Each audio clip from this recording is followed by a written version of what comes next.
Olá, boa noite. Mais uma terça-feira de live aqui no Projeto Qual o Tema. Hoje estaremos recebendo a Cláudia Santana, que fala sobre agentes de Satã, o Maletelos Mortificarum, a sentença imposta às causas da bruxaria no século XV. Bem-vinda, Isabela. Boa noite. Vou esperar os convidados chegar. O povo vai entrando na live. E aí a gente inicia então o nosso bate-papo nessa noite. Cláudia já entrou, vou fazer o convite aqui.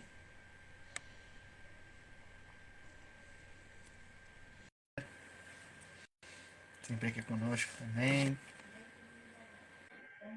Aguardando. Oi, Cláudia, tudo bem? Olá! Tá me escutando bem? Tá um pouco robótico, mas eu acho que vai estabilizar. Tá, também tô te escutando, eu tô te escutando bem daqui. Vamos ver. Qualquer coisa você fala. Tá ótimo. Primeiramente, eu queria te agradecer, né, por ter topado participar aqui do projeto. É um prazer tê-la aqui, né? Foi difícil trazê-la, mas Um pouco. conseguimos. Não, eu que agradeço pelo espaço. Desculpa a demora, mas estamos aí. Depois de muito tempo. Sim. Sejam bem-vindos todos que estão nos acompanhando. Já tem um pessoal entrando aqui. Uma boa noite a todos. Oi, Pode, pai! primeiramente. Teu pai tá aí. Primeiramente, tem uma frase. Antes de começar todas as perguntas, que eu gostei muito do seu texto, Hum, lá no finalzinho, lá no sexto capítulo, que diz assim: Ela nasceu fada pela volta regular da exaltação. Ela é síbila pelo amor, ela é mágica pela sua fineza, sua malícia, ela é feiticeira e faz a sorte, ou, pelo menos, adormece e engana os males. Da Jules Michelet. Eu achei maravilhosa essa frase e achei interessante conversar com ela já, né, para dar um ar misterioso aqui no negócio. para começar bem e bem místico, a gente já manda o Julius Michelet dando esse tapa na nossa cara Isso. com essa Vamos. frase que na época do processo de construção da monografia, inclusive foi uma frase que eu perguntei para a Janaína se podia entrar. Ela falou, não pode, tem que entrar. Maravilhosa. Adorei. Eu gosto muito desse perfil assim, que eu já vi algumas monografias assim, sempre com uma frase inicial dos capítulos. Eu acho isso maravilhoso. Fico encantado. Uhum. Mas vamos lá, É, Cláudia. Fale um pouquinho de você para as pessoas, né, que não te conhecem, te conhecerem. tem. Eu tô vendo que basicamente todo mundo tá aqui Sim. me conhece do berço, mas, enfim. É, meu nome é Cláudia, eu tenho 23 anos, eu sou formada em História. Atualmente eu estou fazendo pós-graduação em Ciência Política. Me desvinculei um pouquinho dessa área da bruxaria, não porque não quero continuar trabalhando, inclusive o meu pensamento é trazer essa parte para dentro da política, então deixar de estudar um pouco a parte só social da mulher e introduzir a questão política nesse meio da bruxaria. Então, é o que eu estou tentando trabalhar aqui, mas o que mais que eu posso falar de mim? Eu À acho que é vontade. isso. Então, prossigamos. Né? Então, o que te levou a fazer história? Conta pra gente. Eu tive. Oi, Tiamar! Eu tive um professor no ensino médio, eu faço questão de falar o nome dele aqui, que foi o José Geraldo. José Geraldo, inclusive, ele fez uma palestra aí na UCP, na época que a gente ainda estava estudando. Acho que você não, você já tinha se formado. Foi o Lucas Ventura que levou ele até o CT para falar um pouquinho do trabalho dele na área social, que ele é doutor em História Social. E ele era um professor modelo para mim. Eu via ele dando aula e eu falava assim, gente, é isso, é essa pessoa, entendeu? É esse tipo de ser humano, é esse tipo de pensamento, essa consciência crítica, esse senso de cidadania, de estar ali. E você fala assim, ué, mas então.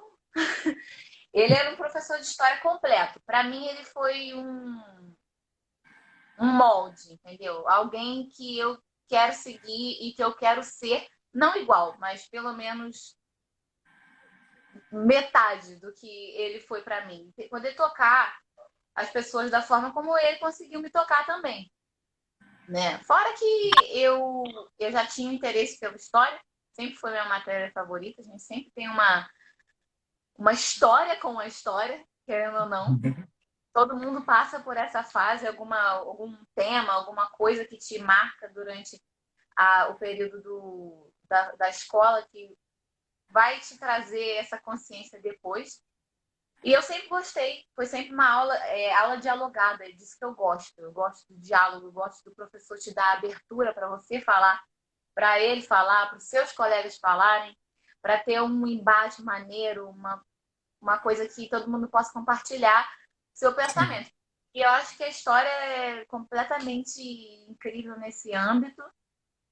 Nós, como professores de história, né? É claro que nem todos são assim, mas ela te dá a oportunidade de fazer com que seja. Então, foi por isso que eu escolhi enveredar. Maravilhoso.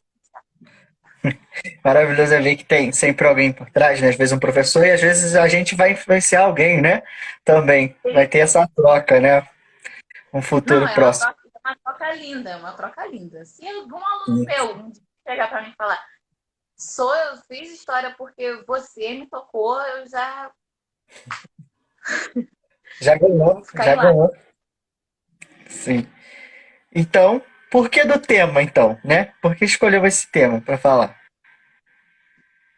Isso é uma coisa que todo mundo me pergunta, porque parece que é um tema muito distante da realidade do graduando em história. Parece que é uma coisa que ninguém quer falar sobre, porque está sempre pisando em ovos, né? E foi assim Ainda mais comigo numa também, universidade católica, né? ainda mais numa universidade católica. Eu falei várias vezes, falei, gente, eu vou ser reprovada, porque o reitor não vai permitir que isso seja publicado. Tinha até que ver se a minha monografia ainda está na biblioteca. É, eu tinha uma história com essa questão da bruxaria, que vinha desde muito tempo.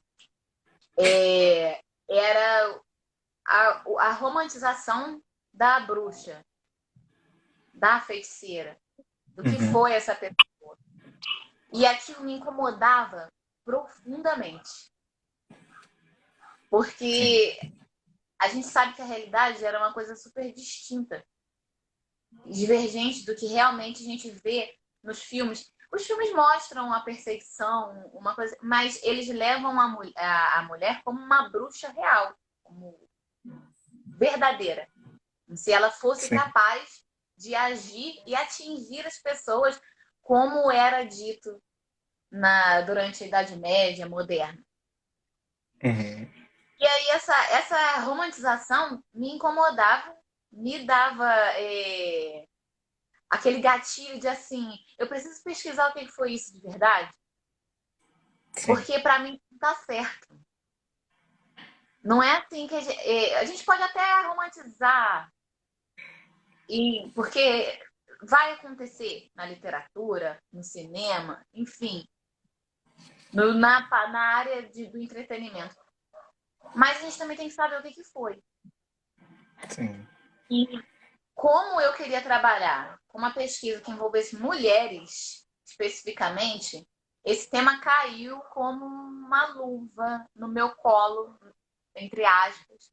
Foi até o Malhas Maleficaram foi até a indicação da Isabela, Ela falou para mim, amiga, por que você não pega aquele livro que serviu como manual para a Inquisição e trabalha com isso? Fora a questão, assim, eu sou muito louca por Idade Média, apesar de ser uma coisa muito complexa. Eu sempre gostei. E eu queria trabalhar com Idade Média também. Então eu fui completamente destoada dos meus colegas. Eu trouxe um tema lá para 600 anos no passado, 700 anos no passado, numa época que ninguém quer estudar, porque é completamente torturante. Num livro que você lê, tá até aqui, ó, para mostrar. Sei da Essa capa. Bíblia. Um livro que você lê e te dá pesadelo, te dá arrepio, te deixa sem dormir. Entendeu? Então eu fui lendo e eu fui ficando cada vez mais interessada. Eu li antes para decidir se eu iria querer trabalhar com ele de verdade ou se eu iria partir para outra questão, porque eu sabia que eu queria bruxaria, eu sabia que eu queria Idade Média, eu sabia que eu queria falar sobre mulher, mas eu ainda não tinha decidido o meu objeto de pesquisa, né? O que seria a minha linha de interpretação ali, né? E nele tem essa terceira parte que fala só sobre as sentenças promulgadas. E aí eu lendo a terceira parte do livro, eu falei, eu quero falar sobre isso, então. Não, maravilhoso. Cláudia, agora está aí aberta, depois dessa explicação por causa dessa temática, está aí aberta para você ficar à vontade para compartilhar conosco o seu tema, tá? Gente, eu tô nervosa. Mas vamos lá. Não, eu acho que assim, é importante primeiro dizer, de uma maneira geral, o que era a igreja naquele período, né? Porque muita gente, inclusive da minha família, eu sou católica, você também é católico, eu sei que você é. Então a gente enxerga o. Pode Há falar. controvérsias. Mas você era católico, né? Já foi. Já foi, já foi. Sabia que em algum momento você já tinha seguido essa religião. É, mas assim, a minha família é uma família de origem católica, todo mundo. E quando eu comecei a trabalhar nessa monografia, eu comecei a comentar, né? Às vezes, não, eu estou trabalhando com isso, isso e isso. Às vezes eu aparecia com os livros meio esquisitos, né? Então, História do Ocidente, do Delumor, História Noturna, né? Do Ginsburg, A Feiticeira, do Michelet, Mulheres de Fogueira, da enfim. E cada sim. capa mais pontuante do que a outra, e aí começava a levantar as questões na minha família. É muito difícil trabalhar com esse tema tendo um pensamento tão católico assim. Mas também dá para dissociar. O historiador, ele sabe dissociar o que foi, o que é e o que tem que ser dito. Sim. Mas, assim,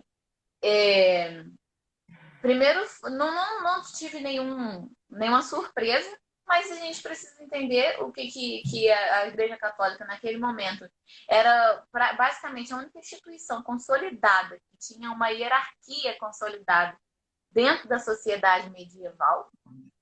Então, as pessoas naquela época, elas seguiam a igreja como como se fosse uma verdade universal, Uhum. né? Então, a Sim. gente tem, principalmente não, né? Na Europa, era a religião mandante, era a religião que decidia todo o resto. Então, ela tinha um poder tanto religioso quanto político, uma influência Sim. política muito forte. E isso vai refletir diante da sociedade, vai refletir nas pessoas que convivem e que estão inseridas naquele meio, né? Uhum. Então, é bom entender porque às vezes a gente lê, e se você lê o meu trabalho, você vai ficar atordoado em alguns momentos com algumas coisas que são ditas, Sim. com alguns relatos e evidências, né, de casos. Mas, assim, é importante compreender isso. Então, a gente tem uma relação muito tênue da igreja com as pessoas naquele tempo. Uhum. Aquilo é o que as pessoas seguem, aquela é uma verdade e aquilo fica na mente, na consciência daquele povo. Por quê? Pode falar. A religião faz parte da cultura, né?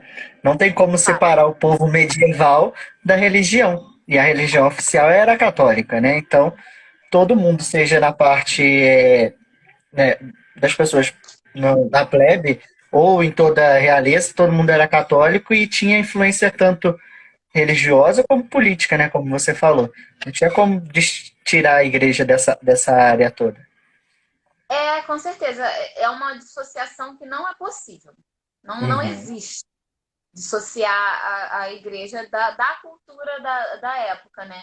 E como você falou, era a religião oficial, de fato, entendeu? Era quase assim, como assim você não é religioso, né? Então, É, você entra na área dos hereges, porque a gente pensa que a heresia ela tá só na pessoa que não que cultua um outro Deus que, enfim, pode ser o que melhor lhe convir, mas não é.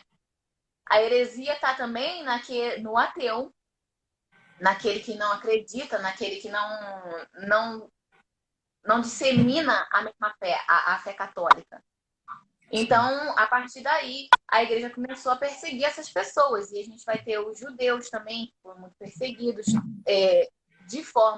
na forma de heresia, né?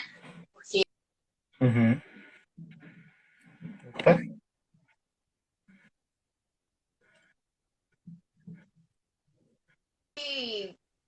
decidir seguir um outro caminho, né? Ou pensar por si só. sim. É uma coisa bem marcante, assim. E aí a igreja começa a perseguir essas pessoas. É importante dizer também que, assim, a bruxaria ela não está só dentro do campo da heresia. Uhum. Ela não é só. Inclusive, eles falam no livro, né, no Malhas Modificaram, que a bruxa ela não é um herege. Porque, embora ela tenha sido dominada pelo diabo, tenha sido. O seu corpo tenha sido tomado pelas forças malignas e tudo mais, ela ainda é capaz de cultuar a fé. E se ela cultua a fé, ela não é mais. Então é tipo assim: se você acredita no diabo, você acredita em Deus também. Entendeu? Uhum. Então, se você tem a noção de que você está possuída, que você tem alguma coisa, que o diabo tem alguma coisa com você, Você tem fé. você entende que Deus também existe. Uhum. Então, é mais ou menos isso. Então, ela não é só um mero herege. Inclusive, Sim. nem quase não era considerada. Ela foi perseguida dentro desse contexto de heresia, mas porque já estava acontecendo antes. O Tribunal da Santa Inquisição, ele era isso, ele era para combater as heresias. O que acontece? A igreja, entendendo que Uhum. a bruxaria também era um perigo para a sociedade, mesmo que não fosse evidentemente herética, ela precisou combater esse tipo de comportamento também. Sim. Mas aí, que comportamento é esse? Se eu e você, nós sabemos bem que não existe bruxaria, entendeu? Que tipo de comportamento, então, que a igreja está tentando cessar de pessoas que são capazes de exercer magias e fazer mal às outras. Mas hoje eu e você sabemos que você, as pessoas que estão assistindo, Sim. isso é um exagero, é um algo a mais, entendeu? Uhum. Não estava ali, não acontecia de verdade. Então quem eram Foge do essas normal. mulheres? Oi? Foge do normal. Foge Foge da do normal. realidade. Eu como se eu acreditasse no Capitão América. Mas Aham. assim, Por que ele não existe? Ah, acabou com a minha infância. nossa, gente, eu tô surpresa. Mas, mas assim, quem eram então essas mulheres, né? O que elas faziam de tão importante para causar essa discussão dentro da igreja? Eram mulheres, bom, simples, normalmente localizadas às margens da sociedade. Isso é muito importante também de destacar, porque normalmente, se houvesse algum boato de que alguma senhora, né, estivesse praticando magia dentro da sua casa, dentro do seu feudo, muito Sim. raro que aquilo seria estudado, investigado e ir para frente, né? Aconteceu, mas em menores proporções. E normalmente os julgamentos dessas mulheres eram bem silenciosos, porque família é muito importante, né? Dentro dos feudos, enfim. Então, elas não eram julgadas como eram julgadas as demais, né? Aquelas que viviam às margens. Uhum. Então, assim, o livro vai trazer, e aí ele vai dizer que as curandeiras, as parteiras, mulheres que sabiam agir com ervas e tudo mais. Essas são as mulheres, o perigo, entendeu? Sim. Essas são as mulheres capazes de destruir colheitas, de matar rebanhos, de fazer o mal para o outro. Então, os olhos vão estar sempre voltados para elas. E a Uhum. gente sabe que nessa sociedade a mulher já é um objeto inferior. Ela já é assim, entendeu? E pouca coisa mudou. Vem mudando. Mas aquela estrutura social de que o homem ele tem mais poder, ele continua a mesma. Tanto que o Malhas Maleficaram ele traz em alguma parte, agora não lembro se é na primeira ou na terceira parte do livro. Uhum. Ele vai dizer que o homem ele pode agredir a sua mulher se assim for necessário. Inclusive, que pode haver até uma vantagem dessa mulher, entendeu? Perante essa agressão, talvez deixá-la mais solta, dar algo mais pesado para que ela possa conseguir bater de frente com o homem, mas é sempre ele em uma posição de poder. A igreja permitia isso, entendeu? Que acontecesse esse tipo de correção, vamos dizer assim. Sim. E também a questão de dote, de herança, porque tudo que se eu caso, eu tenho e eu fico viúva, o dinheiro do meu marido não é meu, entendeu? Eu até assumo as propriedades, mas eu assumo até o meu filho crescer e o meu filho tomar posse daquilo. Então vai estar sempre num segundo plano. Uhum. Fora todas as outras questões que diminuem e diferem essas mulheres das demais. A gente tem a maior, vamos dizer assim, mais marcante mulher do período medieval, que é Joana d'Arc, e que mesmo assim ela foi julgada e foi morta como bruxa. Herege, feiticeira e santa. Exatamente. Ela foi condenada pelo tribunal secular. E, e a gente estuda isso até hoje, mas a gente não dá muita importância, sabe? Eu Sim. trouxe até, eu até falo dela no meu trabalho, no capítulo que fala um pouquinho Sim. sobre as mulheres, né? A mulher no contexto medieval. É que assim, é muita coisa para dizer, né? Sim. São várias classificações sociais entreladas a uma pessoa só, a uma personificação só. Então, Sim. assim, Joana d'Arc foi, abriu, tentou, né, se classificar na sociedade, não como uma enviada de Deus, porque era isso que ela sentia que ela era, Uhum. mas ela foi julgada e foi queimada como feiticeira Sim.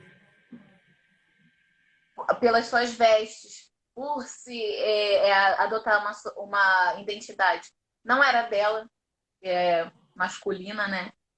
Por dizer Uhum. ouvir que Deus falava com ela, por tentar ajudar a sociedade francesa naquele contexto das cruzadas e foi assim, da guerra, aliás, desculpa. E Sim. foi assim que ela foi julgada e condenada e a gente entrou para os livros de história. Sim. É engraçado que ela passa, né, de um ponto. Chega, pô, agora é uma mulher assumindo uma cavalaria, né? Então aí já gera um pouco de medo. Como pode uma mulher assumir um lugar de destaque? Não, ela ainda diz que fala e recebe mensagens celestiais. Ela é louca. Não pode? Exatamente. Uma coisa que homens faziam e que era normalizado. Porque se um padre chegasse para você e dissesse que ele recebia mensagens celestiais, mensagens divinas, que ele tinha o poder de falar com o Espírito Santo, você não ia achar estranho. Não, Uhum. não ia ser diferente. Entendeu? E se um líder de cavalaria dissesse que está conversando com Deus, você também não acharia estranho. Inclusive, você vai estar intercedendo por nós. Uhum. Espero soldados. Mas na questão feminina não é assim. Não, não era assim, não foi assim. Só um instante, Cláudia. Acho que o Gabriel Game tá perdido aqui. Então, a gente está falando sobre as bruxas na Idade Média e o julgamento delas no século XV, né? Com a Cláudia aqui. Sobre a questão das indulgências, recomendo que vá lá na minha live, né? Onde eu falei sobre Lutero, e aí você vai entender um pouco mais sobre essa questão. Mas vamos continuar aqui com a questão das bruxas.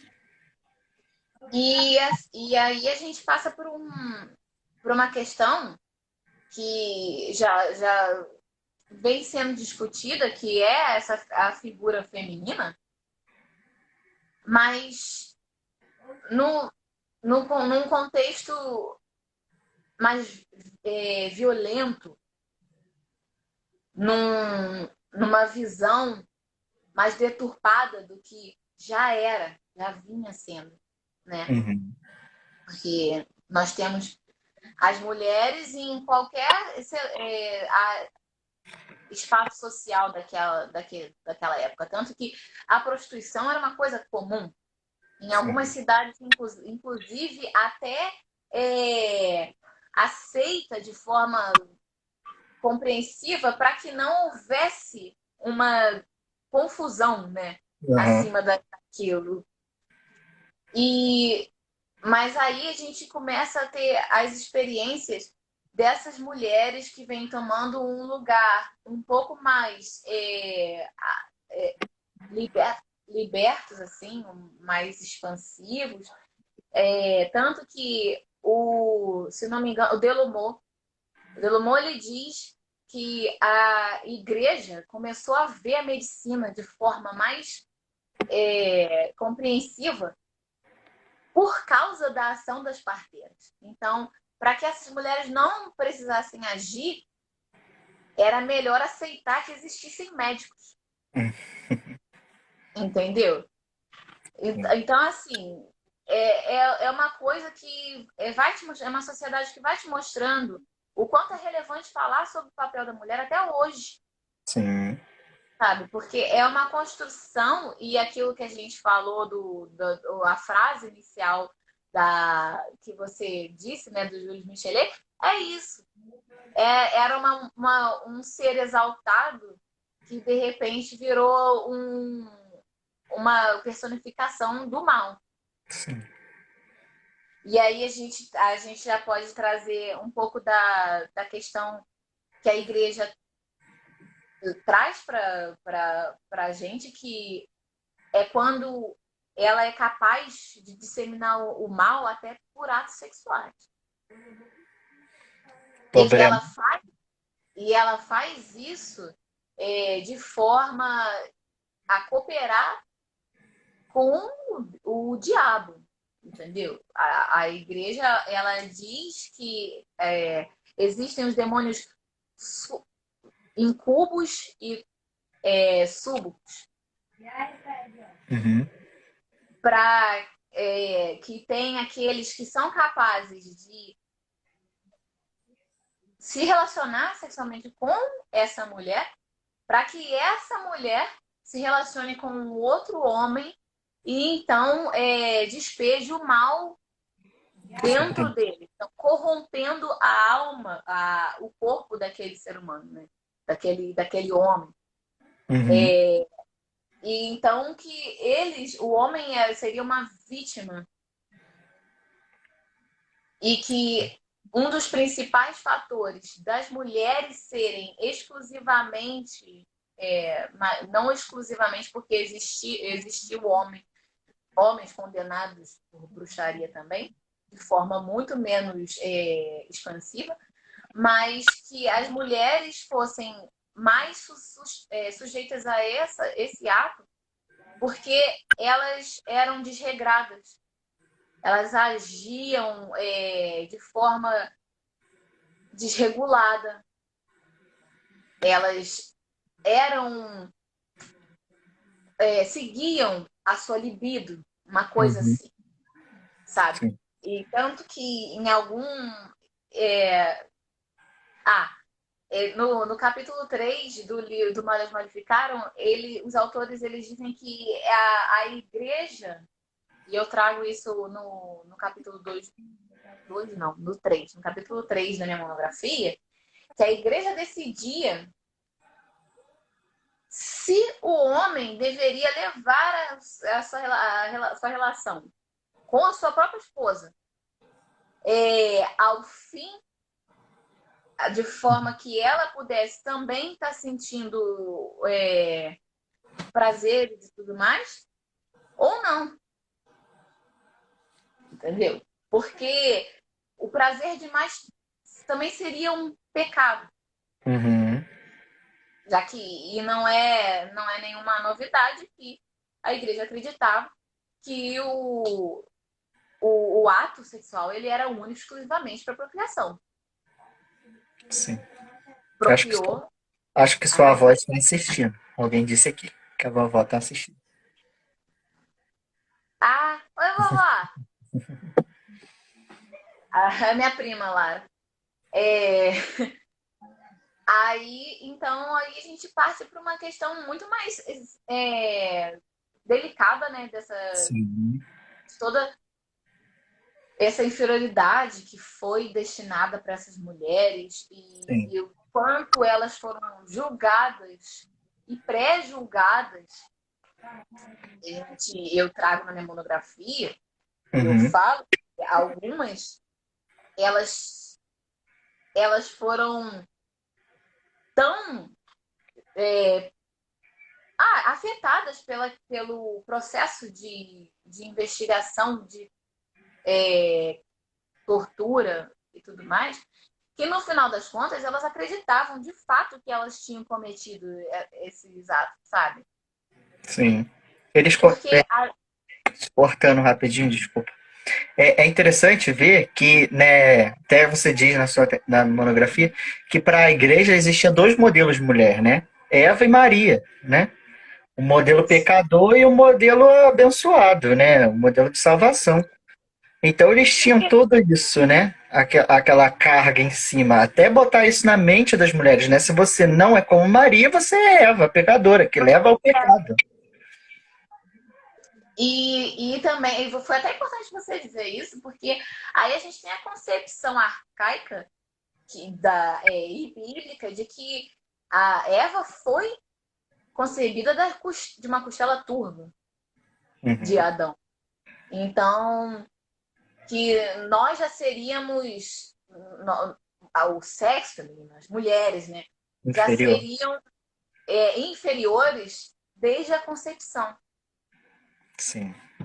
Então, assim, isso já fica bem evidente e o Henry Kremer e o Jacob Spranger, autores dos livros, eles trazem isso. E eles fazem questão de fazer essa comparação, entendeu? Ou Sim. você realmente, Maria, a Virgem Maria, aquela áurea santificada, aquela mulher que é o molde social, ou você é Eva a pecaminosa, a errada, entendeu? Sim. Mas de qualquer maneira você seria essa pessoa inferior, aquela que foi concebida a partir da costela do homem. Sim. Semelhante ao próprio homem, não semelhante ao próprio Deus, como ele era. Exatamente. Eu achei isso na hora que eu olhei, falei, caramba, pesado, muito pesado. É exatamente isso.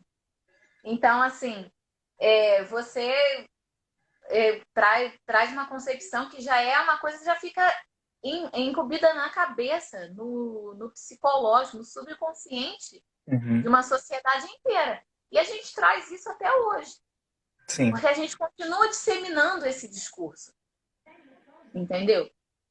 E aí você. Nossa, calor que tá fazendo nesse lugar, desculpa.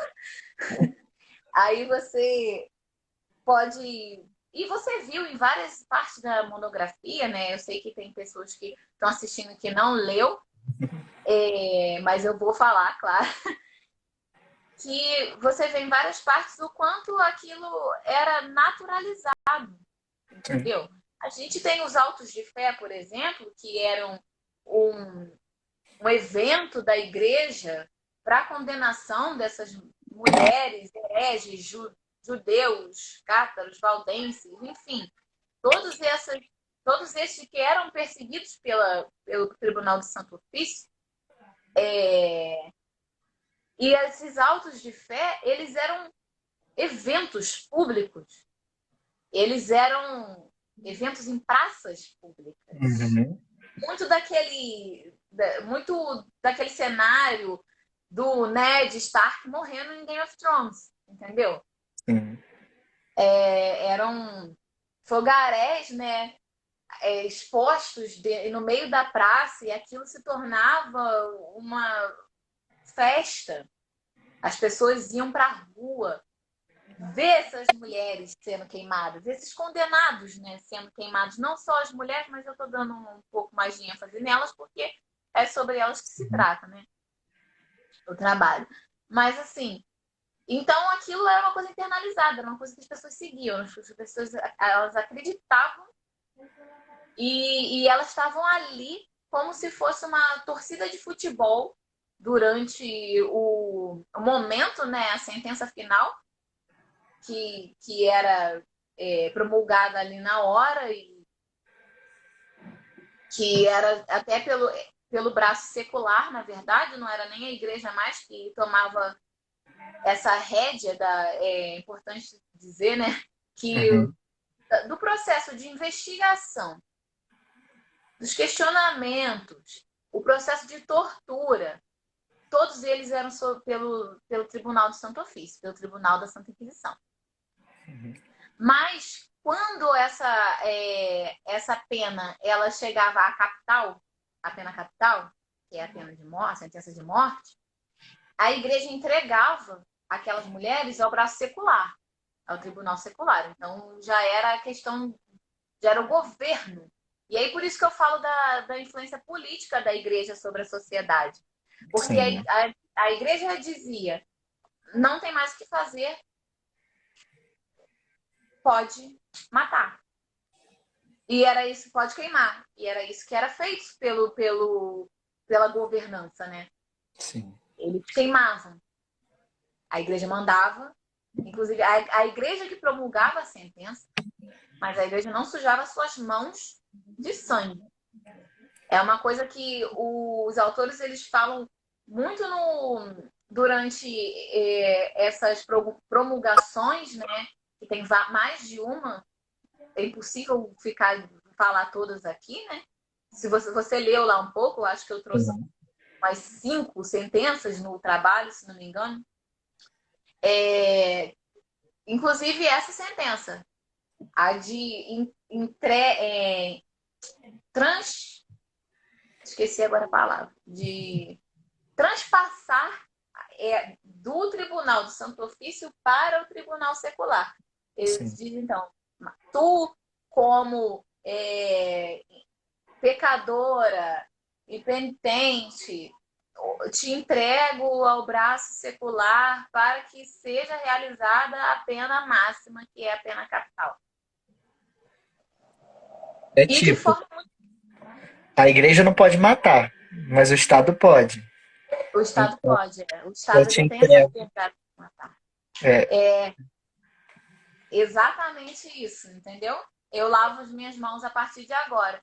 Mas em várias sentenças, em várias horas nos livros, eles dizem que, assim, para aquelas que eram culpadas de uma simples heresia, de uma pequena...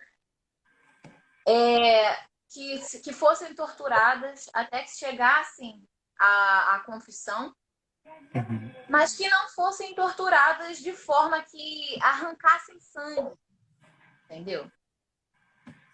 sim. E aí, o que envolve todas essas torturas? Não eram só torturas físicas, eram torturas psicológicas também. A gente não pode tirar o peso da tortura psicológica, porque as mulheres torturadas, e torturadas de formas violentas, corporal, tudo mais, elas, provavelmente, o caminho delas único exclusivamente seria a fogueira. Agora, essas mulheres torturadas e sendo expostas ao público, dormindo em cima de ossos, de excrementos, de animais, entendeu?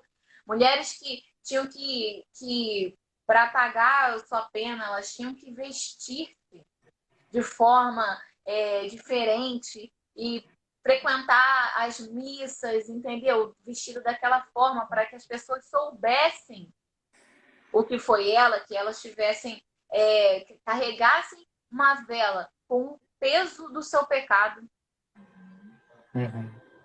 dentro dessas missas, para que elas sempre tivessem distinta dos outros e as pessoas soubessem que ela é uma pessoa, ela foi condenada por tal crime, e você consegue perceber isso porque ela vai estar sempre diferente ali. Ela vai estar cumprindo pena de forma distinta para que as pessoas sempre lembrem do que ela foi.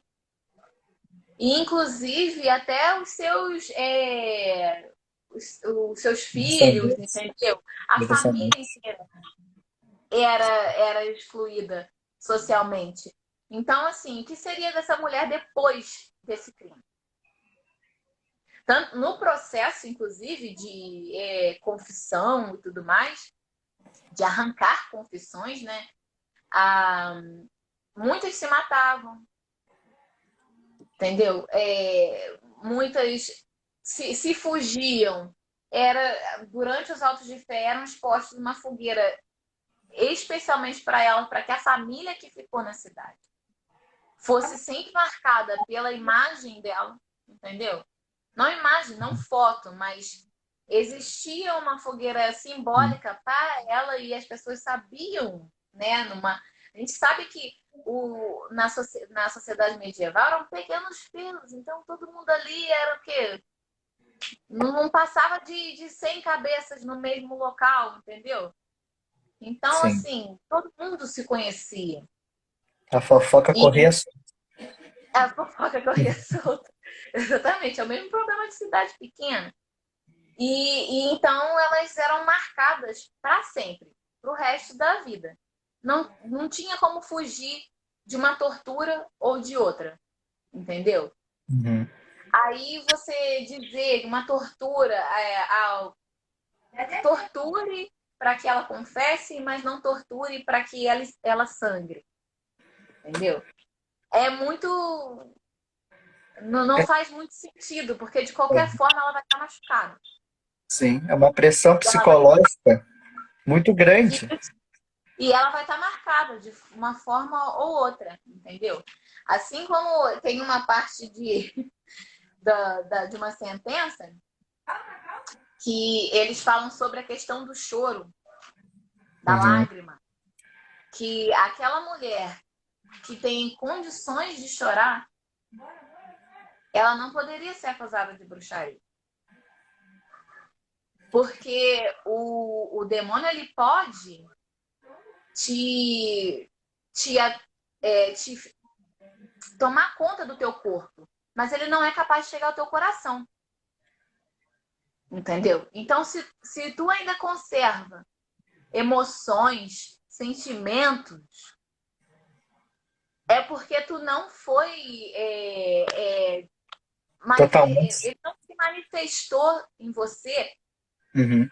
da forma que ele se manifesta nas outras, entendeu? Ou que já se manifestou em outras. Então, ele tem uma pena que é chore, se tuas lágrimas, se fores capazes de derramar lágrimas e tô tentando até achar aqui, porque essa daí é interessante, na verdade. Essa é porque essa é absurda. É uma pena Sim. que parece absurda, entendeu? Aí eu tô tentando achar Deixa aqui eu um ver se eu acho. negócio que eu não. Tá. Aqui.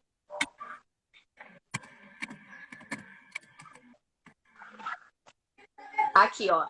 Eu te conjuro pelas lágrimas amargas derramadas na cruz por nosso Salvador, o Senhor Deus Jesus Cristo, para a salvação do mundo, e pelas lágrimas ardentes derramadas na hora derradeira sobre as suas chagas, pela gloriosíssima Virgem Maria, sua mãe, e por todas as lágrimas que foram derramadas neste mundo, pelos santos e pelos eleitos de Deus, de cujos olhos ele enxugou todas as lágrimas. E se fores inocente, hás de agora derramar lágrimas, mas se fores culpada, não hás de derramá-las sob forma alguma. Em nome do Pai, do Filho e do Espírito Santo. Amém. Caramba. Imagina. Então, Essa pressão toda eu nem chorava. nossa, agora eu nem consigo derramar uma lágrima. Não, então assim, você vê o quanto era pesado, o quanto era algo absurdo, não para a época, mas para a gente agora, olhando para o passado, como uma lágrima é capaz de me condenar ou não, é capaz de dar uma direção de que posso viver ou não, Uhum. entendeu? A moça que falou Dona Euridice. É, é, é encantada. tema complexo, Uhum. complexíssimo. Não sei nem como eu tenho coragem de falar sobre isso ainda, mas eu falo. Até porque As o nome ele amigas é aqui, agora continuando a ler o comentário, né? Suas amigas aqui, Carol e a Pamela, com orgulho de você aqui, te parabenizando. Beijo, amigas. Amo vocês. Obrigada. Eu acho que principalmente a minha monografia, o nome que eu escolhi, ele traz um susto muito grande a princípio, Sim. porque agente de Satã, dois pontos. E eu usei isso porque pedindo licença de Lumor, porque foi um termo que ele usou no livro História Noturna, e História do Medo no Ocidente, aliás. E é um livro muito incrível que fala sobre o medo das mulheres também. E não só sobre. Em todos os âmbitos sociais daquela época, mas o medo das mulheres. E o que o medo das mulheres resultou nisso, nessa cassação, entendeu? Nessa transformação da mulher numa feiticeira, numa bruxa, numa imagem do mal, Sim. entendeu? Então, é um livro interessantíssimo. E quando ele vai se referir ao Malleus Maleficarum, no livro dele, porque ele traz Malleus Maleficarum como referência, né? Uhum. Em algumas partes desse capítulo do Medo da Mulher, se não me engano, ele trata como agente de Satã. Ele diz isso. Ele faz que a igreja encarava e considerava elas como tal, Sim. entendeu? Então, assim, eu nem sei quanto tempo a gente tem ainda. Tô Pode falando. falar. Pode falar? Pode. Tá bom. Eu ia falar até um pouquinho sobre a questão da alma, do corpo e da alma, porque Pode. isso é muito importante para a igreja naquele período. Uhum. É, e a gente, na verdade, naquele período só não, porque Platão já falava sobre a alma intelectual e sobre a alma corporal. Então, ele já dizia que o corpo é um templo de corrupção, né? E que serviria à alma controlar as suas paixões e os seus desejos. O corpo ele é corrupto, o corpo ele é mundano, ele é sujo, ele fica. A alma te controla. Uhum. E é só dela que você precisa se preocupar. Não deixa de ser uma mentira, já que a gente, nós que acreditamos em, Sim.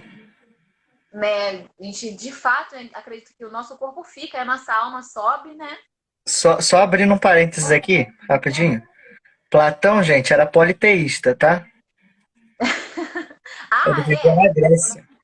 Olha isso, um pensamento grego que já diferenciava corpo e alma, que depois, na Idade Média, é adotado por São Tomás de Aquino, se eu não me engano, Santo Agostinho. E eles vão usar esses filósofos para, então, ali organizar a fé, e eles usam esses quesitos. isso. Organizar a fé durante a Idade Média. Eles retomam o pensamento filosófico de um politeísta. É de fato um ponto muito interessante para se chegar.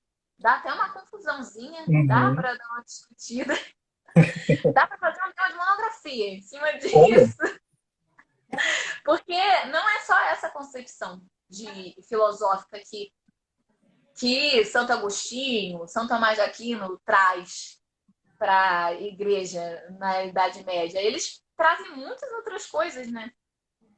Eles trazem muitos outros pensamentos aristotélicos, de Platão, para reinserir de forma religiosa, como um dogma social, uma coisa que deveria ser seguida.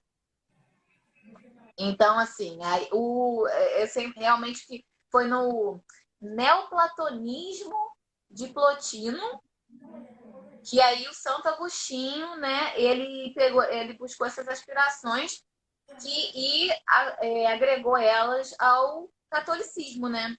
Sim.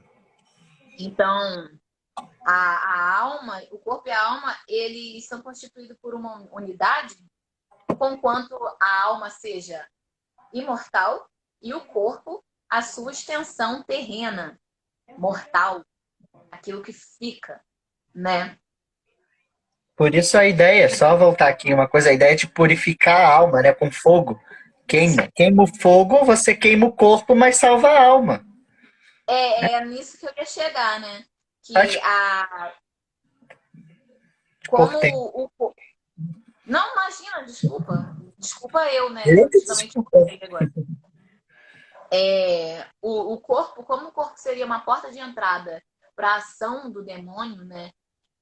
E o espírito, ele é uma propriedade divina, a alma é uma propriedade divina, você precisava queimar a carne para purificar a alma, para que você ainda pudesse ter o perdão divino, né? Sim. E isso era uma crença muito rigorosa, muito vigorosa, né? Era Uhum. de fato, pessoas, os padres, inquisitores, bispos, papas, eles acreditavam, a sociedade acreditava nisso. Queima-se a carne para salvar, para a salvação da alma, né? O Sim. Pedro Antônio aqui, meu amigo, botou um Gênesis, deixa eu ler. Pode. Se bem fizeres, não haverá aceitação para ti, e se não fizeres bem, o pecado jaz à porta, e para ti será o seu desejo, e sobre ele dominarás. Olha só. Muito obrigada, Pedro, pela sua contribuição. Eu não tenho muito conhecimento sobre Gênesis. Capítulo 4 deve estar lá mais ou menos na parte da queda mesmo, né? Se eu não me engano. E por ali, o próximo. A Lara também estava falando aqui que ela já estudou essa religião, deve ser a politeísta. Com certeza lá no Ah, mundo grego, romano, história. católica.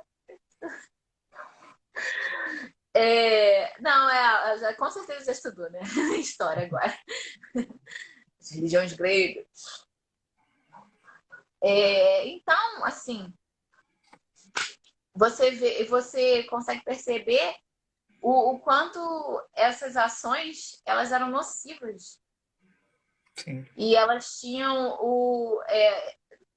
não digo a intenção, mas o resultado delas era difamar, era humilhar, era inferiorizar, entendeu? Tornar aquela pessoa, o sexo feminino, tornar um, um ato, um sexo de medo, entendeu? Alguém a quem você deve temer. Uhum. Sempre e em qualquer ocasião, ainda aquelas que fossem consideradas Maria, Sim. entendeu? Porque nelas residia é, a, a, o mal de qualquer forma. Nelas, elas eram mais abertas, mais propícias ao mal, Sim. porque estavam em posição inferior, eram mais libidinosas, eram mais entregues ao prazer da carne, diria assim, eles dizem isso na. É interessante, né? Falar que a mulher é entregue ao prazer da carne, se eles achavam que a mulher não deveria ter prazer, né? Exatamente. Olha isso, é uma coisa muito louca, porque não, a mulher só serviria para procriação, né? Ficou isso por bastante tempo, não podendo chegar a nem as ações.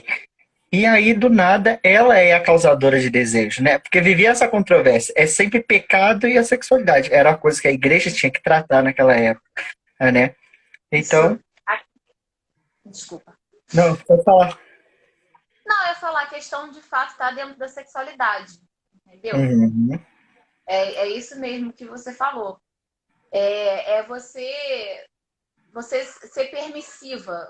Você tá ali, e ainda que que naquela época fosse utilizadas vestimentas muito maiores, até os pés, e as mulheres eram muito cobertas, olhares gestos, entendeu? Insinuações.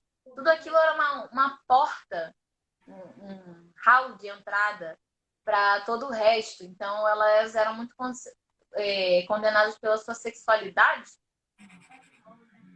não porque elas eram libertas para isso, mas porque talvez elas estivessem ali e qualquer comportamento diferente do regrado era um motivo para uma insinuação, para uma coisa mais.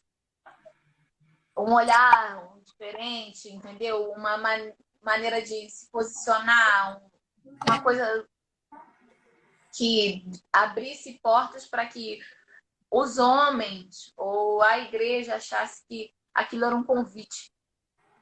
Uhum. Entendeu? Sim. Então, uma condenação por uma sexualidade não existente.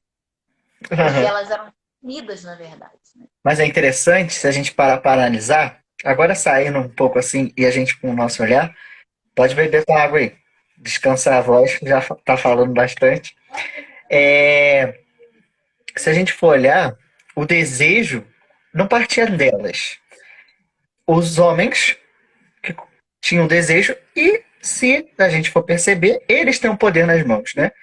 Mas a mulher não se permitisse, a gente acusa ela de bruxaria, né? Ela já tem uma relação lá que mexe com ervas, ela já tem uma relação lá, escutei que ela faz parto, né? Então ela já tem algo que possa ser propício, né? Então vai muito também, se a gente for ver, né, dessa questão, né? O homem tem o poder, então ele pode comandar até a vida da mulher, né? Então eles tinham essa mentalidade, né? E se a gente for parar para ver, elas exerciam as maiores funções na Idade Média, né? Tanto que às vezes se o homem se ausentava, elas que cuidavam dos filhos, elas que tinham que cuidar da casa, administrava tudo, elas tinham um alto poder se ajudava em guerras, se tivesse um confronto, na parte de medicina mesmo, né? Cuidar dos feridos, faziam tantas coisas que, que elas tinham mais. Me fugiu a palavra agora. Elas tinham mais prestígio ou posições assim nessa área, né? Do que os homens, né? Porque eles não faziam quase nada. Vamos supor, só ia pra guerra ou arrumavam alguma coisa. Ou era eclesiástico, então tinha um poder ali. Mas elas que tinham mais essa vida aí cotidiana, né? De fazer as coisas e cuidar de tudo. Inclusive, eles. No terceiro capítulo da minha monografia, eu falo um pouquinho sobre essa questão da mulher artesã, que era uma tarefa feminina e deixou de ser. Embora ela realizasse com muito melhor do Uhum. que o homem, entendeu? E além de estarem afastadas daquele ciclo eclesiástico, né? Elas não frequentavam a religião de uma maneira masculina. Elas não estavam inseridas dentro da estrutura eclesiástica, Sim. entendeu? E não era nem possível acontecer. Ainda. As que tentaram não conseguiram.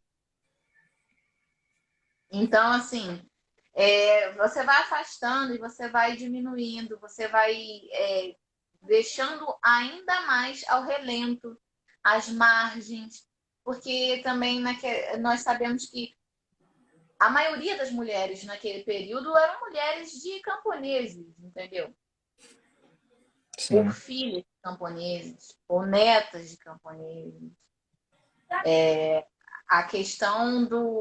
Essa questão das famílias terem muitos filhos ainda era uma coisa.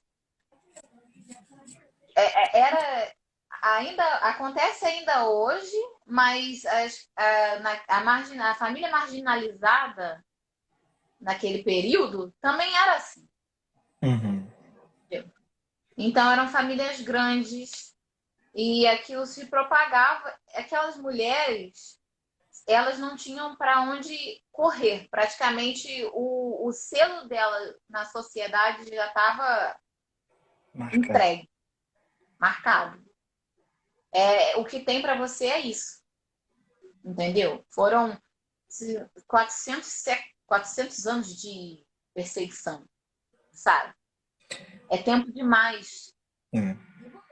para não considerar a quantidade de mulheres que foram mortas em busca da purificação da alma, Da alma de entendeu? quem? Uhum. É, Fica a pergunta a agora. Da alma de quem, né? É verdade. interessante que você fala 4 séculos, você estuda o século XV, mas é engraçado que no século XVI cria-se outra estrutura, né? Ainda continua a caça às bruxas, só que agora a gente tem a reforma. Agora não é só a igreja católica que persegue. A igreja protestante também vai perseguir, né? Para aqueles que não sabem, houve perseguição também por parte dos protestantes. E chega numa época que eles acabam matando mais do que a igreja católica, né? Naquela época, em determinadas regiões, porque eles também têm essa ideia, né, de purificação, né? Porque eles tinham essa mesma mentalidade, né? Que elas eram agentes de Satanás, né? Dominadas ali. E é interessante também porque, como você destaca, né, às vezes não era algo só físico, né, mas emocional, ou algo que deixava a pessoa completamente destruída. E muitas vezes, uma vez eu escutei, acho que foi na faculdade mesmo, acho que foi o professor Marcos Levi falando, que às vezes as condenações eram simbólicas, né, simbólicas, se queimavam bonecos, né, representando Aham. aquela alma porque muitas vezes não achava a pessoa, ela fugia ou alguma coisa assim. Então representava a purificação daquela alma.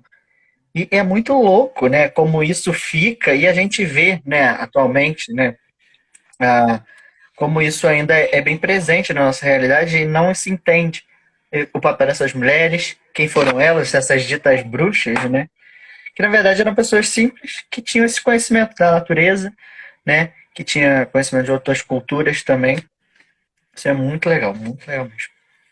Mas que tanto foram apontadas como tais que acreditavam ser Sim. e eram julgadas socialmente como, entendeu? Porque é o que eu te falei, que algumas elas ficavam tão no processo de obtenção, né, de confissão, elas ficavam tão atordoadas por aquele processo todo e torturas e tal, que quando não era mais fácil assumir a culpa, porque de qualquer maneira elas iam ser culpadas, não importa. Uhum. Isso aí foi bem explícito no livro. Não há uma maneira de você sair dessa condenação. Se você não confessar, você não confessou porque o demônio não permitiu. Sim. E se você confessar, você vai ser penalizada da mesma forma. Talvez um pouco mais sutil, uma condenação menos rigorosa, mas será, Não vai ter de jeito. fato. Então, não existe um meio termo. Vai acontecer de qualquer maneira. Então, assim, eu até me perdi o fio da meada. A gente é. Eu ia falar sobre alguma coisa anteriormente, Uhum. que eu Mas, acabei parando nisso para dar uma contextualização. então, só pegando o teu gancho, é engraçado, então, se a gente pode aí pesquisar para dar continuidade depois, né? Pegar o pensamento e a pressão psicológica que elas sofrem, né? Porque ela acaba aceitando. Tipo, se a mulher era religiosa e do nada alguém bate na porta dela falando, você é bruxa, né? Você está com Satanás. E a mulher acredita naquilo. Ela fala, caramba, o que eu fiz? Será que eu tô mesmo? Né? Porque ela vai ficar naquela confusão. E ele começa a falar tanta coisa que ela acaba acreditando, como você falou. Né? Aí ela acaba, opa, eu acho que eu tô. Aí ela vê com uma coisa que ela faz no dia a dia que eles estão falando que ela vai acabar aceitando a pena. E os processos de confissões, eles eram tão rigorosos que acabava acontecendo, porque num engasgo, entendeu? Toda Numa retração manifestação. do corpo, num piscar de olhos mais diferente, é como se você estivesse se entregando. E aqueles processos, eles podiam durar até um ano, Muito tempo. entendeu? E você tendo que dizer as mesmas coisas. Com certeza é difícil ficar 365 dias repetindo a mesma coisa, mesmo sofrendo torturas psicológicas, torturas físicas, e continuar dizendo, se mantendo a mesma coisa. Não estou dizendo mentir. Não que, então seria mais fácil mentir? Não. Mas você entende que a sua cabeça ela já está num nível desgastante. Então, esse processo ele já era feito visando uma condenação. Ele já era feito para isso. Sim. Ninguém passa um ano repetindo as mesmas coisas, iguais, da mesma forma, e se comportando do mesmo jeito. É uma coisa muito rigorosa. É pedir Uhum. muito. Eu posso te falar uma coisa aqui hoje e amanhã eu te falar a mesma coisa, mas de forma diferente. Sim. Você vai me entender, porque a gente não está na mesma situação. Mas naquela época não era assim, entendeu? Se eu dissesse para você agora, aqui, e amanhã eu dissesse a mesma coisa de forma diferente, ué, mas espera, isso você não disse ontem. Uhum. Eu posso agregar alguma coisa que eu não disse? Tipo assim, ai, Bento, você me desculpa, posso agregar uma coisa aqui que eu esqueci de falar durante a live? E você vai me abrir o espaço para isso. Sim. Mas naquele caso, não. Aquele caso era uma contradição. Ontem você não disse Uhum. isso e eu te perguntei. Ou eu te dei espaço para dizer e você não disse. O que você está dizendo hoje? Sim. Então, eram processos que culminavam numa condenação. Não existia um fator, sabe? Para As libertar. pessoas me dizem. Ou era aquilo ou era aquilo. Uhum. Entendeu? Ou você, de qualquer maneira, seria condenada ou à fogueira, ou a uma condenação um pouco menor. Que eu já disse anteriormente, você vai carregar uma vela com o peso dos seus pecados em todas as missas. Você vai se posicionar na porta da igreja com uma roupa diferenciada, descalça, para que todos te vejam e saibam que você pecou. Uhum. Ou você vai ser condenado à prisão perpétua. Mas iria acontecer, entendeu? Seja uma condenação vexaminosa ou uma condenação capital. Não importava. Sim. Você falou sobre. Eu acho que eu lembrei de que eu ia falar sobre a Inquisição protestante, Sim. né? A perseguição às bruxas depois do século XV, né? Aí tem um livro, eu até estudei um pouquinho ele, porque como esse O Malhas Maleficaram ele foi publicado no final do século XV, Uhum. a, a gente acredita que os efeitos dele tenham sido no século XVI, entendeu? A publicação dele, ela nos ajuda a estudar o período que esses escritores, esses autores estavam vivenciando naquele momento, mas como ele teve mais de 10 edições naquela época, a gente acredita que ele tenha sido um pilar para os séculos seguintes, Sim. entendeu? E aí você consegue entender que realmente não foi um problema apenas medieval. Não foi algo que ocorreu século Como? XIV, 13, 14, 15 somente. Não, não parou por aí. Entendeu? Tem até um livro, esqueci o nome do autor agora, acho que é o João Gonzaga, que é os mulheres renascentistas. Uhum. Ou seja, né, Sim. já passando um pouquinho adiante. Que ele também traz um pouquinho dessa condição das mulheres dentro da bruxaria, entendeu? E então, se você conciliando a Reforma Protestante, com essa predominância ainda da bruxaria nos séculos Essa posteriores. cultura, vamos dizer assim, que se carrega, Foi? né? Essa cultura que se carrega ainda, né? Vamos supor. Então, o Malhas Modificado é publicado em 1484, Então. né? É final mesmo do século Uhum. XV. A gente não pode dizer que os efeitos dele é, foram, tipo, imediatos dentro daquele finalzinho de século somente. Não. É, Nos últimos 16 anos de século. Não. Ele foi algo que perdurou. se levou e se alastrou até os séculos seguintes e aí você consegue entender como a reforma protestante, que não foi algo também somente da Igreja Católica, não Uhum. foi uma ação somente católica. Eu não, você pode ler meu trabalho, eu não falei em nenhum momento sobre Não, eu sei. protestantismo, Eu que puxei não aqui o trouxe. negócio do nada. Hã? Eu que puxei o negócio aqui do nada, fazendo. Porque você trouxe na sua monografia, você estudou Lutero, não foi?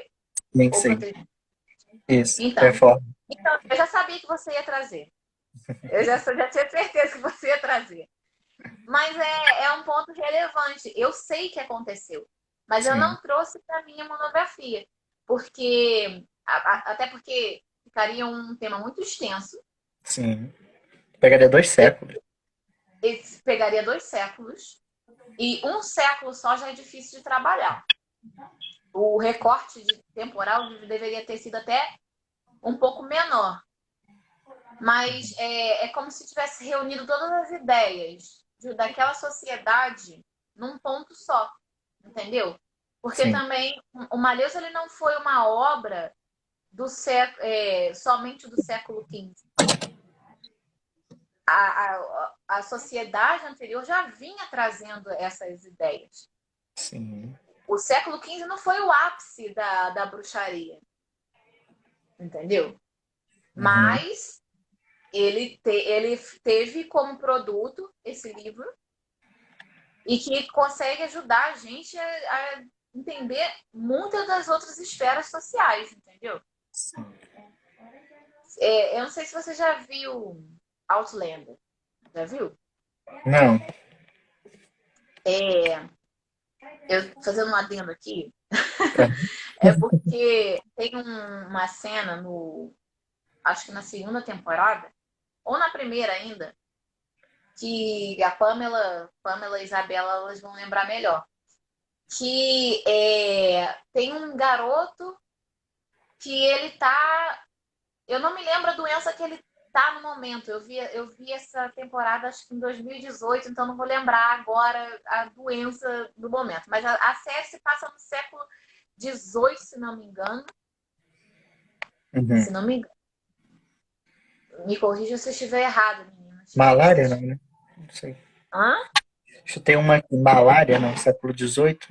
Não. Eu não me lembro exatamente o que foi. Eu sei que, como Outlander é a história de uma enfermeira Sim. do, da década de 40 que voltou 200 anos no passado, Uhum. ela chega naquela sociedade tendo muito mais conhecimento sobre medicina e sobre poxa, curas do que qualquer outro Sim. ali dentro, né? E aí tem esse menino que ele estava doente. Eu não me lembro mesmo o que ele tinha, mas eu Uhum. lembro que foi chamado um padre, entendeu? Para curar ele. Eu não curo. E não, mas ela chegou usando o conhecimento dela e conseguiu. Bruxa. Foi condenado. Teve todo uma condenação. Isabela e Pamela novamente, elas estão aí. E se elas estiverem aí ainda, elas vão lembrar melhor do que eu, porque elas assistiram. Eu parei de assistir e elas continuaram. Então, assim, ela é levada até a corte, ela é julgada, inclusive, com outra Outlander, que ela Uhum. até então não sabia, mas ela é julgada. E aí, eu trazendo para. Estou falando disso porque a série mostra que ainda no século XVIII existiam condenações por bruxaria, entendeu? Sim. Os Estados Unidos vai passar por isso, né? As bruxas de Salem, depois, olha quanto tempo depois, a gente vai entrar lá. É interessante que isso me lembrou até um comentário. Quem acompanhou aí WandaVisão, tem uma cena, né? Que eles voltam e vai pra Salem. E Pra aí tem a Salem. condenação das bruxas. Aí um amigo meu virou e falou: Ué, não entendi porque entraram na época medieval. A gente, não é medieval. Ali já é Estados Unidos, né? Já é tempo moderno, já é. Porque. E parece, né? Olha pra gente ver. Passaram tantos séculos e a ideia medieval ainda persistia ali de uma caça às bruxas. Porque o século XVIII ele já está quase chegando no contemporâneo já. Uhum. Então, assim, é absurdo saber que existia mesmo. Aí você traz isso, a gente pode traçar um parâmetro aqui entre, olha só como chegou tão longe, né? A bruxaria era algo até então europeu, ocidental, e ela foi transpassada para as colônias ultramarinas, entendeu? A Europa conseguiu levar essa cultura, a igreja conseguiu levar essa cultura para além mar. Sim, e E a olha, gente vamos fazer outro adentro, porque os Estados Unidos é protestante. Então, olha isso. majoritariamente. E aqui, a gente também teve casos aqui, a Anitta Novinsky, ela fala muito sobre essa questão de bruxaria. Ela tem até um livro, se não me engano, sobre bruxaria no Brasil. Eu Uhum. não cheguei a esse livro porque, como eu te disse, o meu foco era a sociedade europeia e, inclusive, na data de publicação do livro, nem existia colônia ultramarina, entendeu? Sim, Então, eu não peguei esse bote da Anitta Novinsky, mas ela diz que existe, entendeu? E principalmente por causa das inquisições espanholas e portuguesas, sim. que, que basicamente a Espanha basicamente colonizou o, Tudo. o continente inteiro, né? Sim. Então era um pouco difícil que não se trouxesse essa cultura, esse posicionamento para cá. Sim. É interessante, se a gente for analisar, agora a gente já andou aí quase 3 séculos depois, né? Fazendo um panorama aqui, já saindo um pouco, né? Como a própria fé, ela leva algo condenável junto, né? Porque se você chegou naquele país levando a sua fé, você também chegou levando a condenação, com as inquisições, né, espanholas, portuguesas aqui, com as inquisições lá nos Estados Unidos também, na América do Norte, né? Porque acaba que é um pensamento, né? Se tu vê aquelas práticas que antes eram ditas, né, como bruxaria, aqui em território acaba sendo acontecendo as mesmas penalidades aqui. É uma transferência cultural. Uhum. E um pensamento que vai vigorar e continua vigorando até que essas práticas sejam proibidas, sejam extintas, mas que ainda assim vão continuar perpetuando no subconsciente daquela sociedade. Porque Sim. não tem como você não transpassar aquilo adiante. Se eu e você hoje a gente está conversando sobre isso, é porque aquilo foi passado de tempos em tempos, de séculos em séculos, para que a gente esteja falando sobre isso Sim. atualmente. Então, é uma consciência que não dá para apagar, Não entendeu? mesmo. E graças a Deus a gente tem aí nossos artigos, nossos livros, para a gente poder voltar e entender melhor o que foi essa complexidade toda de bruxaria, de igreja envolvida com política, o estado eclesiástico, como que isso ocorreu, o que a mulher tinha a ver com isso tudo. Cláudio, do que você está falando? É um mundo complexo que a gente, para entender o que a gente vive hoje, é isso aí, fazendo essa pesquisa, essa volta toda para entender, né? Porque como as mulheres são tratadas pela sociedade, ou porque elas Uhum. buscam tantas coisas que às vezes as pessoas acham, né? Tem pensamentos contrários que isso não era necessário, mas sim são necessários se a gente vê todo esse panorama, tudo que foi. É para isso que a gente estuda e para isso que a gente, né, tenta entender a sociedade em que vive. Cláudia, você estava com medo, né? Que eu te falei que era 1 hora e a gente já está em 1 hora e 27 de live, viu? Falei que live boa a gente estica. Eu lhe agradeço. Se quiser fazer mais algum comentário ou se alguém tiver uma pergunta, porque eu e a Cláudia falamos pra caramba aqui, né? Ela que começou falando lá no século XV, falando sobre as bruxas, sobre o livro, né, Malleus Maleficarium, né, como as bruxas eram tratadas, a estrutura ali social das mulheres naquela época, e a gente deu um passo adiante, falando sobre o século XVI, né, também sobre Inquisição nas partes protestantes, também quando chegam ao Novo Mundo, né, o que isso traz também com a Inquisição Espanhola, a Inquisição Portuguesa. E demos uma volta aí sobre o mundo da bruxaria, né? Falando um pouco aí sobre essa temática.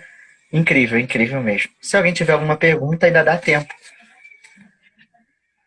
Daqui a pouco, eu achei que o Instagram ia fechar a live. Quando Não você fecha bateu, mais. não fecha mais. Agora só com 4 horas. Ah, 4 horas? Nossa Senhora. Eu levei um susto na primeira vez, que tava chegando a 1 hora. Aí eu falei, caramba, tem que finalizar. Aí daqui a pouco ele continuou. Eu falei, ué, o que aconteceu? Aí eu não entendi. Estamos parando aqui. Que bom, né? Eu nem reparei que eu falei por quase 1 hora e meia, entendeu? Falando que a gente nem sente, a gente nem sente. Ah, vovó, manda um beijo pra vovó e pro vovô. Mandar Pra um, você. um beijo aqui também pra Lara.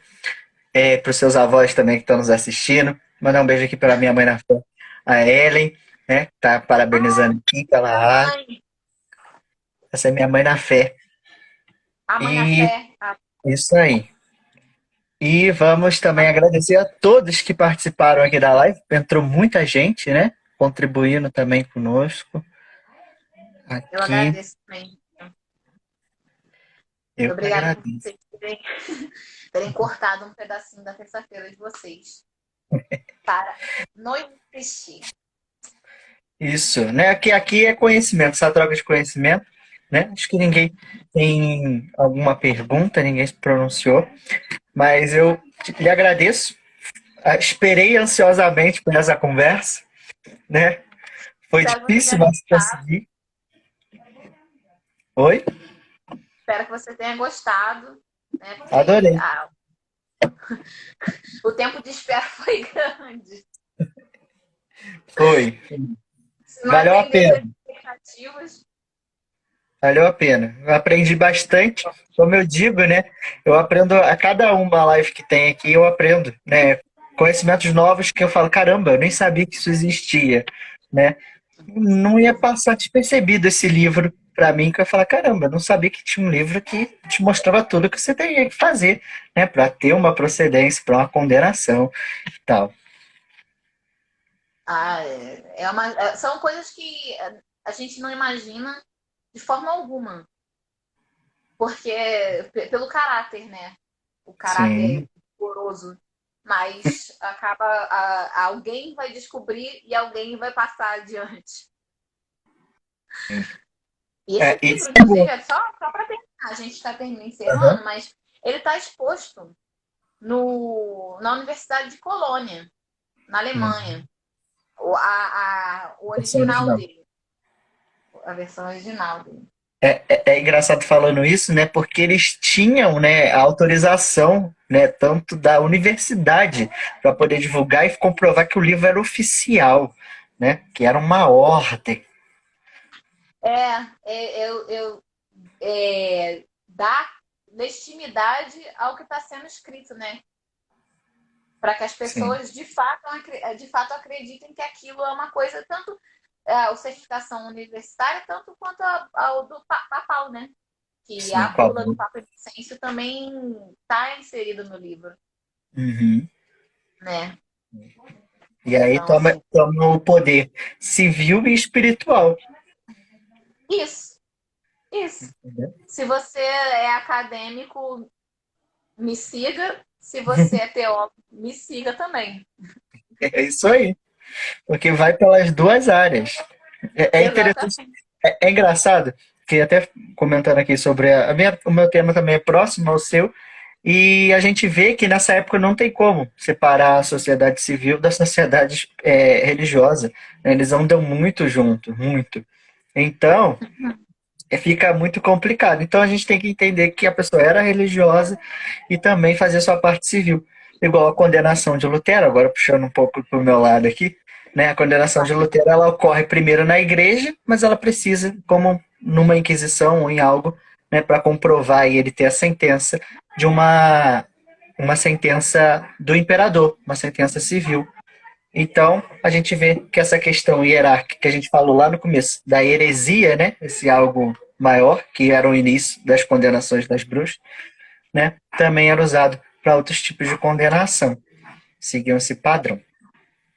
Com certeza. Já era uma estruturalização ali, uma coisa que dava para ser mantida. Sim. Cláudia, eu te agradeço imensamente por ter disponibilizado o seu tempo nessa terça-feira aqui, com calor, né? Porque eu acho que aí tá, aqui já tá quente, aí deve estar quente também, né? Tomando. Ventilador, batendo na cortina. E eu te agradeço mesmo, adorei o seu tema, né? Quando a gente olha mesmo, você fala, né? Causa aquele impacto a gente, Satã. O que aquela essa menina tá falando, né? Imagino o que, que as pessoas falam. O que, que tu tá falando? Igual tu falou no começo, né? Família cristã sabe que entrou com um negócio desse e fala: opa, essa menina tá ficando perdida, né? Tá Ah, ficando louca. claro. Mas é interessante, né, que tu busca para entender mesmo as origens e tentar buscar e sanar as dúvidas, que é isso que muitas vezes a gente faz, né? Mas foi Espero para causar incômodo. também. Foi para causar incômodo. Foi proposital. Ah, ótimo. Mas é esse que é o bom, porque tu instiga a pessoa a ler. Ela vai ler achando que é uma coisa e vai descobrir que é um desdobramento dentro disso, né, numa parte mais que precisa ser tocada e falada, né, que é o papel da mulher na sociedade medieval. Com certeza. Então, eu agradeço a todos que nos acompanharam, que nos ouviram até aqui, né? Muito obrigado nessas 1h35 de live, né? Imensamente agradeço a todos. Agradeço a Lara aqui, que teve comentando tudo, nos ajudou aqui bastante. Foi um prazer. E Teve. novamente eu te agradeço. Aí, Eu dá que te sua agradeço. mensagem final. Muito obrigada. Muito obrigada pelo espaço para poder falar um pouquinho. Desculpa a demora. Desculpa a demora para responder também. Mas chegou, né? O dia chegou. Chegou. Mas muito obrigada. Eu acho que é um tema importante. A gente precisa entender a situação feminina atualmente, mas a gente também precisa entender o que se passou e o que aconteceu no decorrer dos séculos para que isso continue se perpetuando na nossa sociedade, para que as pessoas parem de dizer que é um mimimi, é uma coisa que não existe. Feminismo para quê? Entendeu? Feminismo não existia lá. Não tinha nada que regisse por essas mulheres. Ninguém que podia protegê-las, ninguém que podia gritar por elas. Então, assim, hoje se faz necessário e é preciso entender o que aconteceu no passado para você ter consciência do que você está vivendo agora no presente. Então Sim. é isso, eu agradeço. Porque quem ouviu, quem ficou um pouco, ficou mais ou menos, ficou a live inteira, já vai sair daqui mais conscientizado Sim, sobre essa temática toda. sim. Novamente, te agradeço e agradeço a todos. Sem mais nada a declarar depois dessa fala. É, brigadão mesmo, Cláudia. Uma boa Obrigada a noite para você. você e para todos. A live vai estar disponível, né? Para quem quiser depois assistir ou rever ela aí, tá bem? Ah, e vai estar no YouTube também, que eu já vou jogar depois para lá, para quem quiser ver também, acompanhar lá, já vai estar salva e já tá lá, tá bom? Tá bom, estaremos no YouTube também. Beijo, até. Beijo, tchau. Tchau.